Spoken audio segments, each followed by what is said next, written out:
लेकिन एक सेकंड চিংচাংচু চুয়াজগা হুয়াশা। এই শীতের মধ্যে মাছ মুরগি পোড়া খাইতে কি যে মজা লাগে রে দাদা, কিভাবে বলবো। হেই ভাই ভাবি, আশা করি সবাই মনে হয় ভালো আছেন। আজকে আর মাই প্রথম ব্লগ ভিডিও, তো সবাই মিলে জিল্লাহ পুরাহানি ভিডিওটা দেখেন, তাহলে কিন্তু মজা পাইবেন। তো আজকে হঠাৎ করে মাছ পোড়া খাইতে মন ছিল, কি আর করার, মাথায় আসার সাথে সাথে ফ্রিজে মাছ কেনা ছিল, তো বাই করে শুরু করে দিলাম মাছ বারবিকিউ করা আর কি, গরিবের বারবিকিউ।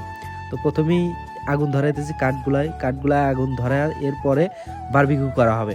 ভাই মাছ পোড়া খাইতে ভাই অনেক স্বাদ লাগে, কিন্তু ভাই কষ্টই একটু ভাই এই কাঠে আগুন ধরানি, কি যে কষ্ট ভাই। এত চেষ্টা করলাম আগুন ধরার জন্য, চেষ্টা পারলাম না। পরবর্তীতে গাড়ির থেকে তেল ভাই করে নিয়ে এসে যে আগুন ধরাইছি, তো অবশেষে কিন্তু সফলতার আগুন জ্বালায় ফেলছি। অনেক কষ্ট লড়ালড়ি করার পর কিন্তু আগুনটা জ্বালায় ফেলছি। তো এখন এই আগুনটা জ্বালানোর পরে কয়লা হবে, কয়লাগুলো দিয়েই বারবিকিউ হবে মূলত।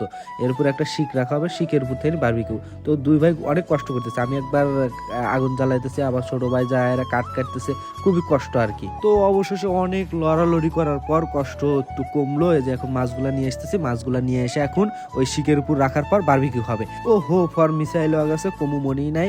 ওই মাছগুলো কিন্তু আগেই ঝাল লবণ মরিচ টরিচ সবকিছু দিয়ে মাখায়া 30 মিনিটের জন্য রাখছিলাম, তারপরে আমরা এসে পোড়ামুড়ি শুরু করে দিছি। তো এই তো সবকিছু দেওয়া শেষ, এখন খালি বাতাস পারো। ওই দেখো ওমর আবার ছোট ভাই দিয়ে গুতাগুতি হইতেছে, ওই গুতাগুতি না ওটা যে শুকনো মরিচ গুঁড়া করতেছে, মানে সস আনার কথা মনে নাই, মাছ কি দেখামু। তো মাথায় ঘাই দিয়ে একটা বুদ্ধি চলে আসলো, তো আর কি করার।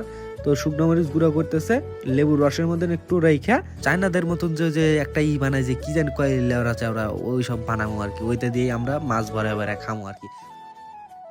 বিসমিল্লাহ। সেই স্বাদ।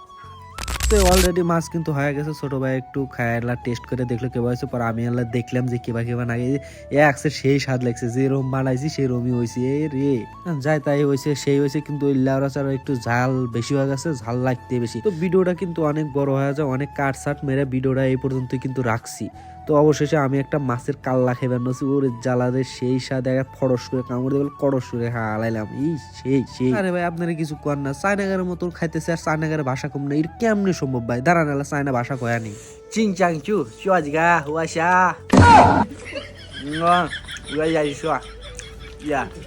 চায়না ভাষা কিন্তু আমি বলতে পারি, কিন্তু আর মানে কি হবে এটা আমি নিজেও জানি না। তো ভাই ভাবি, তো ভালো থাকবেন, আবার দেখা হবে নতুন কোনো ভিডিওতে। যদি এই ভিডিওতে কোনো ভুল কিছু বলে থাকি ক্ষমার দৃষ্টি দেখবেন। আপনাদের হাতের ভিতরে আমার পাও, ভিডিওটা পুরাই ফাও। আজকের ভিডিও এই পর্যন্তই।